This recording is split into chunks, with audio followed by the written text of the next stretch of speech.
Magandang buhay mga bata! Tara, samahan ninyo akong matuto kasama si Teacher Aika, your online teacher. Please don't forget to subscribe, like, share, and hit the notification bell for more videos. Thank you! Magandang buhay mga bata! Tayo ngayon ay magkakaroon ng bagong aralin sa EPP 5, Industrial Arts, Milk-Based, Week 7 to 8. At ito ay may kinalaman sa plano ng proyekto. Muli, ako si Teacher Aika, ang inyong magiging guro ngayong araw. Ang pagpaplano sa paggawa ng proyekto ay isang mahalagang paghahanda sa anumang gawaing sisimulan. Ito ay magsisilbing alituntunin upang matapos ng maayos ang proyekto. Upang makapagplano ng maayos, dapat munang magkaroon ng isang magandang ideya kung ano ang isang proyekto at kung anong mga kagamitan ang binubuo nito. Kailangang mas maingat natin itong isagawa upang maging matagumpay ang gagawing proyekto. Nakasalalay sa maayos na pagpaplano ang ikagaganda at ikatatagumpay ng isang proyekto.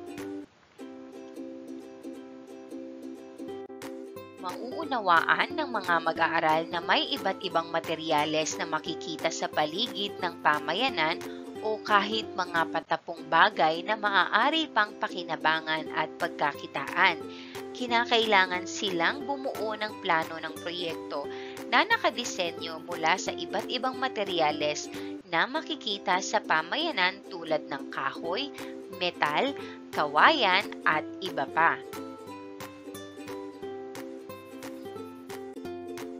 Ang pagpaplano sa paggawa ng proyekto ay magsisilbing alituntunin upang matapos ng maayos ang proyekto. Malaking tulong din ito upang makatipid sa oras, pagod at mga gastusin sa iba't ibang materyales sa paggawa ng napiling proyekto. Mga dapat isaalang-alang at batayan para sa mabilis at maayos na paggawa. Number 1, piliin ng simple at payak na proyekto. Mas mainam at higit ng kawili-wiling gawain ang proyektong magagamit sa bahay, paaralan at pansarili. Number 2, piliin ang proyektong binubuo ng mga materyales na madaling makita at mabilis sa pamayanan. Ang paggamit ng recycled at mga katutubong materyales ay mainam. Maaaring sariling gawa o ipagawa sa iba ang plano ng proyekto. Number 3, pag-aralan ang mga hakbang na napapaloob sa paggawa. Ang pagkakaroon ng sapat na karanasan sa paggamit ng mga kasangkapan at iba pang kagamitan ay makatutulong. Number 4, ibilang din ang mga materyales, kagamitan at hakbang na gagamitin sa pagpapaganda ng proyektong gagawin tulad ng pagpipintura at pagbabarnis. Pagkatapos pumili ng gawain, kinakailangang balaki ng mahusay ang pagpaplano ng proyekto ng may angkop na espesipikasyon. Narito ang mga dapat tandaan sa pagpaplano ng proyekto. Number 1, pangalan ng proyekto. Tiyakin ang pangalan ng napiling proyekto. Number 2, disenyo ng proyekto. Ang paggawa ng disenyo ay bahagi ng pagpaplano. Mahalaga na mailarawan ang kabuuang anyo ng proyekto. Inilalagay rin ang tiyak na sukat, mga materyales at detalyeng kailangan sa paggawa ng proyekto ng magsisilbing batayan habang binubuo ito. Number 3, materyales. Ang mga materyales ay dapat itala batay sa disenyo ng proyekto. Lalong mabuti kung ito ay katutubong materyales na matatagpuan sa pamayanan. Ang talaan ng mga materyales ay magbibigay ng tiyak na halagang gugugulin sa paggawa ng proyekto. Number 4 ay mga kagamitan. Ang mga kailangang kagamitan ay ihanda kaagad upang hindi maantala sa pagsasagawa ng proyekto tulad ng martilyo, plais, katam at iba pa.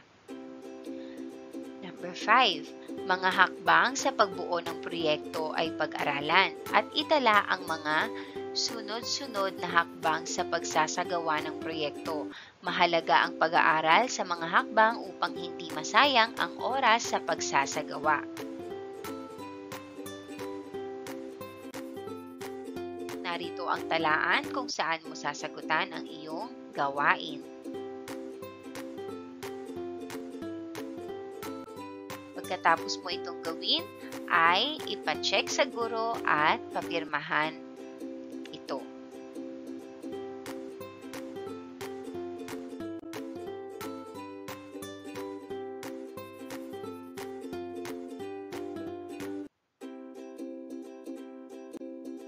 Gawain sa pagkatuto bilang isa.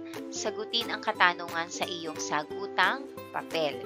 Number 1. Minsan ba'y naisip mo kung bakit ang ilan sa mga proyekto ay hindi natatapos o naisasagawa ng maayos? Magbigay ng ilang sitwasyon na nagiging dahilan nito. Number 2. Ano sa palagay mo ang dapat isaalang-alang upang maging maayos, dekalidad at kapaki-pakinabang ang isang proyekto? Ibigay ang sariling opinyon. Gawain sa pagkatuto bilang dalawa. Humanap ng mas nakatatandang mga kasama sa bahay. Gumawa ng isang plano ng isang proyekto na ginagamitan ng elektrisidad at maaaring pagkakitaan. Gawin ito sa iyong short bond paper.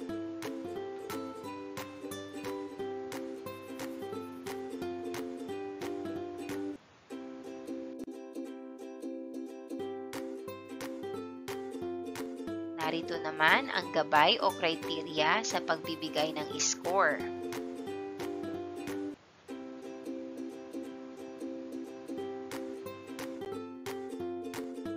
Gawain sa pagkatuto bilang 3, basahin at suriin, gumawa ng isang plano ng proyekto ng cookbook stand na yari sa 3/4 na kapal na plywood gamit ang mga sumusunod na sukat. Gawin ito sa isang short bond paper at gamitin ang batayan sa gawain 2.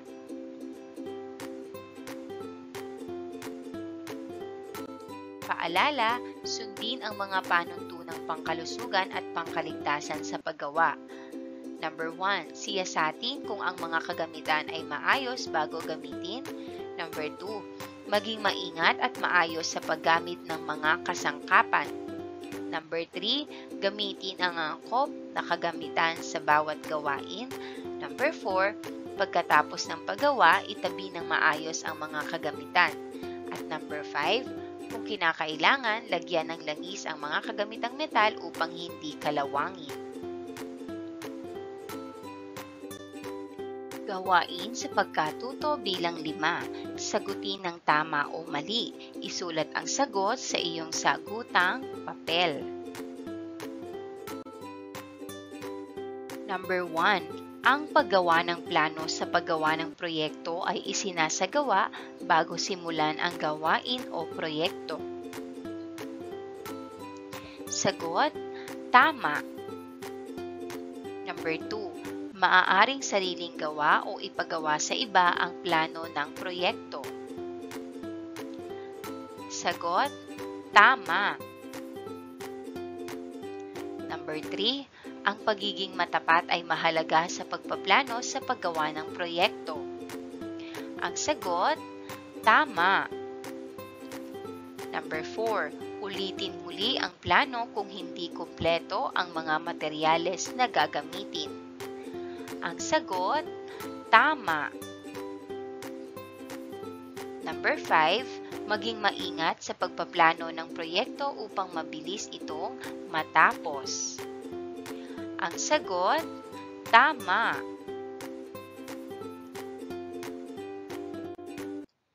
Number 6, ang pagpapahalaga ay isinasagawa bago ang gawain o proyekto.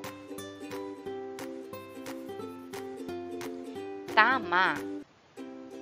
Number 7. Magiging maayos ang proyekto kung ito ay ipagagawa sa nakatatandang miyembro ng pamilya. Ang sagot, mali.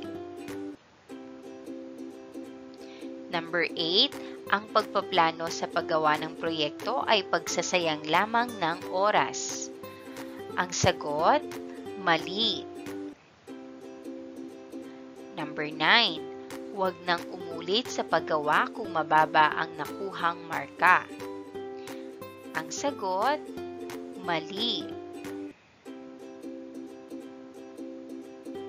Number 10. Ang checklist, rubrics at scorecard ay may layuning malinang ang kakayahan.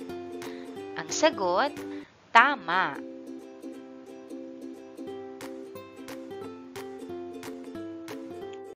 Gawain sa pagkatuto bilang 6. Mag-isip ng isang recyclable materials na maaaring gamiting proyekto na mapapakinabangan sa loob ng bahay at makatulong sa pang-araw-araw na buhay. Gamitin ang format sa baba at gawin ito sa iyong short bond paper. Narito ang pagpaplano sa paggawa ng proyekto. Ito ang gagamiting format sa paggawa ng gawain.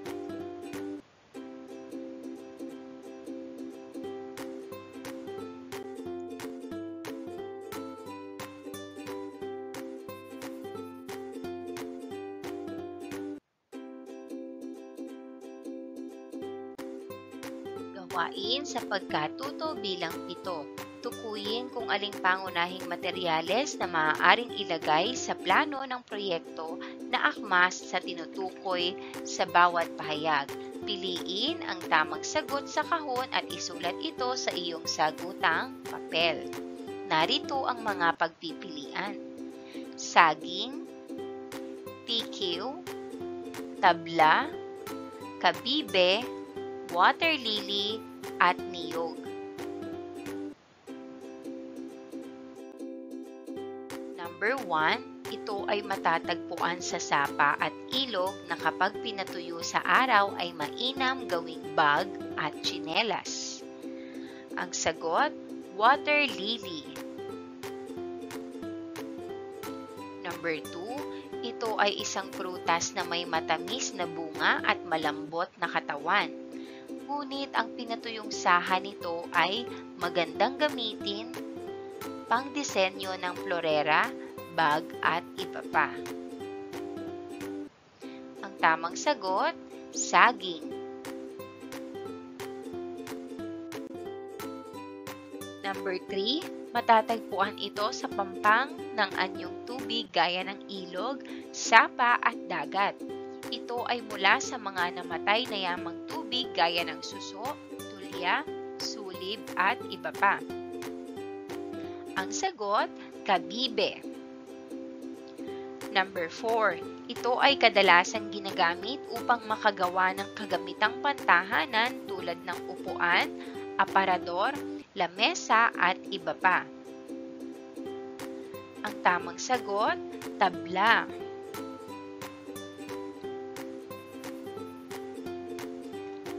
Number 5, ito ay kilala sa tawag na puno ng buhay sapagkat mula sa ugat hanggang sa dahon nito ay maaaring gawing iba't ibang uri ng produkto tulad ng walis. Ang sagot, niyog.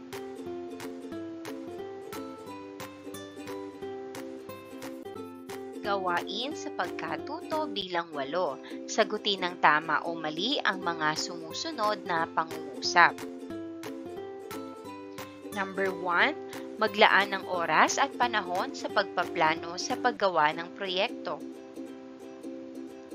Sagot, tama. Number 2, malaking tulong ang pagpaplano sa paggawa ng proyekto upang makatipid sa oras, pagod at gastusin. Ang sagot, tama. Number 3, maaaring gumawa ng proyekto kahit walang pagpaplano. Ang sagot, mali.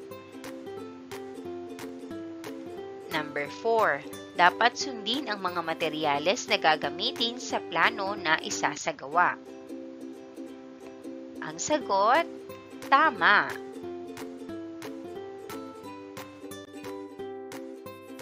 Number 5. Piliin lamang ang nais na gamitin kahit wala sa plano sa paggawa ng proyekto. Sagot, mali. Number 6. Ang rattan ay tinatawag ding Tree of Life dahil sa napakaraming gamit nito. Ang sagot, mali. Number 7. Ang katad ay mula sa lupang luwad at madaling ihulma. Ang sagot, tama. Number 8. Ang abaka ay halaman na ginagamit sa paggawa ng tela at papel. Ang sagot, tama. Number 9. Ang plastic ay mula sa metallic compound at sumasailalim sa prosesong dekomposisyon upang mas tumibay ito. Ang sagot, tama. At number 10, ang balat ng hayop ay tinatawag ding amiray na karaniwang binibilad. Ang tamang sagot, tama. At dito nagtatapos ang ating aralin sa EPP 5, Industrial Arts, Math-Based, Week 7 to 8. At ito ay may pamagat na Plano ng Proyekto. Muli ako si Teacher Aika at hanggang sa muli nating pagkikita, maraming salamat!